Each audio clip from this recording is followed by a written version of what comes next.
24-year-old Elisa Serna had developed a drug problem, and like many who suffer from this condition, she turned to petty theft and was arrested.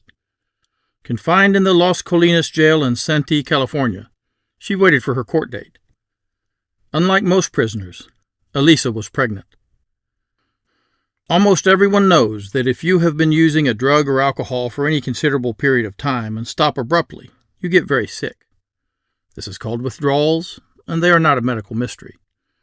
In fact, these withdrawal syndromes can easily be treated in most cases. Medications like methadone and buprenorphine can easily control opioid withdrawals. But in the United States, these medications are almost never made available to prisoners. Many law enforcement and even some medical personnel feel like the incarcerated deserve to suffer and treat prisoners in a manner that would get a veterinarian shut down. Elisa developed vomiting and low blood pressure, getting so weak that she started fainting. Elisa Serna fell 13 times in less than a day, according to a detective investigating her death. Only once, she said, did someone in the medical unit at Las Colinas come to check to see if she was okay. The last time she fell, Nurse Danilee Pasqua entered the cell and tried to check Serna's vitals, then left her on the ground, her head propped up against a cement wall. An hour later, when the nurse returned, Serna was dead. There is a misconception in law enforcement and also the medical community that no one dies from opiate withdrawals. This is false. Opiate withdrawals can weaken the heart through a condition called opiate withdrawal-induced cardiomyopathy.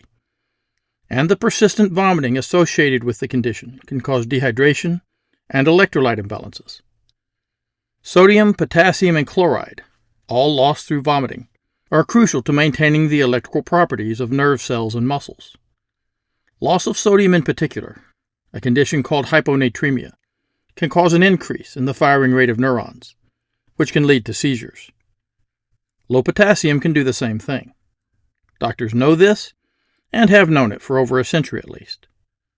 Being pregnant also puts a woman in a particularly vulnerable state, as resources and blood flow are diverted to the pregnancy. One of the physicians on duty was Dr. Carol Ann Gilmore. She had been called to see Elisa because the other doctor, Frederica von Lintig, was on a smoke break. A nurse named Danilee Pasqua was also present. According to testimony, Elisa received no proper medical testing or treatment. If this had been a regular citizen in a normal medical facility, they would have received IV fluids and blood tests to make sure they would be okay. Instead, Elisa received one dose of Ativan and, instead of being monitored carefully, was left alone in her cell. Videos from the jail security system show Elisa falling at least a dozen times before she can be seen talking to deputies through her cell door. When she falls against the wall, striking her head and landing on the floor of her cell, and starts to have what looks like a seizure, the deputies and nurse who had been talking to her through the door entered the cell and propped her up against the wall, calling medical personnel. The videos have not been made available to the public, but according to court testimony, at least one of the doctors was laughing at Elisa as she lay on the floor. Then they left her there for over an hour as she soiled herself and slowly died.